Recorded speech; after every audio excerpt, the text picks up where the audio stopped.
Welcome to the deep dive. We got a pile of sources here today, and they're all pointing towards, well, a pretty major event in the car world. A huge parts supplier, Marelli, has filed for bankruptcy protection. Yeah, and this isn't just some small company, is it? It's a significant move. So our sources are digging into why Marelli claims this happened, what their plan is now, and maybe most importantly, the sort of knock-on effects for some really big car brands. Absolutely. So that's our mission today. Unpack these sources, understand the pressures Marelli face tariffs seem to be a big one they're citing, and see what this reveals about, the whole auto industry landscape right now. Yeah. Global supply chains, trade stuff, financial health. Yeah. It's all in there. It really is. And the sources, they highlight just how complicated these global supply chains are and how something like tariffs, a policy decision, can hit existing weak spots and, well, cause real problems. We're going to try and connect the dots here between Marelli and what it means for automakers and the bigger picture. Okay, let's dive in. So the main event, right across the sources. Marelli filed for Chapter 11 bankruptcy protection. This happened on Wednesday. And Marelli, just to be clear, they're a Japanese-based company, but huge globally, often called a bellwether, a signal for how the whole industry is doing. That's a good point. And they're big employers, too. 40,000 workers, plants in the U.S., Europe, Asia. It's a massive operation. So why now? What are they saying caused this? Well, the filing acknowledges some longstanding issues, financial troubles going back years, apparently, plus the usual suspects from recent times. Supply chain headaches, labor shortages, stuff lingering from the pandemic. Okay, so they had problems already, but what was the final straw, according to them? The tipping point, as they call it in the court filing, according to their CEO, David Slump, was rising global tariffs. Ah, tariffs. Okay. Yeah, he's quoted directly saying something like, Marelli was severely affected by tariffs due to its import-export-focused business. And he specifically mentions tariffs hitting car makers and suppliers. Pretty direct language. Mm-hmm. And the timing fits, doesn't it? The sources mention their finances really started going downhill in March. Right around the time President Trump put those 25% levies on imported cars and parts. Yeah, I remember that. Now, I think one source mentioned that specific tax got scaled back a bit in April. It did, temporarily. But the sources suggest that for a company like Marelli, so reliant on moving parts across borders, the uncertainty alone was probably damaging. It seems like that tariff pressure piled on top of everything else. Well, that's the story they're telling. It just became too much. Okay, so they're in Chapter 11. What's the immediate plan? How do they keep going?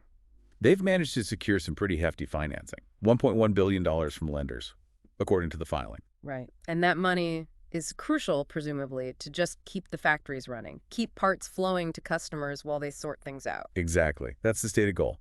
Keep operating, fulfill orders, try to minimize disruption during this restructuring. And they seem to have their creditors mostly on board. Looks like it. Sources say around 80% of their creditors are backing the plan. And a key part of that plan is wiping out all their secured debt. Which is a big deal in Chapter 11. Secured debt is the stuff tied to actual assets, like factories or machines. Getting rid of that makes the company, financially lighter, easier to move forward, potentially. And their communications chief, Fernando Vivanco, is quoted trying to reassure everyone, saying things like, this process will allow us to strengthen our business, and really hammering the point that it has no impact on our business or how we serve our customers. Business as usual is the message. Right. Standard reassurance, but necessary. Still, the fact they had to file, it really underlines how things like trade policy shifts can hit even huge suppliers, and quickly. Definitely. And it immediately puts a spotlight, doesn't it, on their biggest customers. The sources named two specifically, Nissan and Stellantis. Okay, let's take Nissan first. Big name in the U.S. market, fifth most popular brand this year, I think. That's right. And the history here is deep. Nissan used to own a huge chunk of Marelli, over 40%. They still rely heavily on them. But here's the kicker. Nissan is having its own serious financial problems, right? That's big time. One source cites a Financial Times report about this really alarming meeting back in November 2024. Executives apparently warned they only had maybe 12 to 14 months of cash left. Wow. That's cutting it fine for a company that size. And they're feeling pressure from all sides, losing market share, especially to Chinese brands that are getting really popular. Sources also suggest their cars are maybe relying on older tech, older parts, which isn't helping. And the financial markets noticed Moody's, the rating agency, actually downgraded Nissan's debt to junk status. That's a major red flag. Plus, they kicked out their CEO recently amidst all this turmoil. So Nissan is already shaky. Okay, what about the other big client mentioned, Stellantis? Right, Stellantis, that's the giant group that owns Jeep, Dodge, Chrysler, Ram. A lot of familiar American brands. Yeah. And interestingly, they also owned Marelli for a bit after the Fiat-Chrysler merger. And are they doing okay? Not exactly smooth sailing there either. Sources say they reported a huge profit drop last year, something like 70%. Ouch, 70% is massive. Yeah. And similar story to Nissan, they also sacked their top boss recently. So let me get this straight. Marelli files for bankruptcy, points a finger at tariffs as a key reason. On top of other issues. Right. And this happens just as its two biggest customers, Nissan and Stellantis, are both dealing with, frankly, their own crises. Falling profits, credit downgrades, CEO changes. Exactly. It's like a perfect storm. Marelli's problems couldn't come at a worse time for Nissan and Stellantis. Yeah, because these car makers are already under pressure, right? They need to modernize, move towards EVs, fight off competition. The last thing they need is uncertainty or disruption from a critical parts supplier. It just adds another layer of difficulty to an already tough situation for them. Okay, stepping back a bit, the sources kind of frame this Marelli news as part of a bigger picture, don't they? Like another major reaction from car companies dealing with the U.S. market and current policies. Yeah, you see different moves being made, like GM, General Motors. They just announced spending $4 billion to retool factories here in the U.S. And wasn't GM one of the companies that previously complained loudly about tariff costs? I seem to remember a source mentioning that. You got it. A previous report cited in our sources said GM estimated tariffs were costing them maybe $4 to $5 billion a year. So investing billions in U.S. factories now, you can see the connection.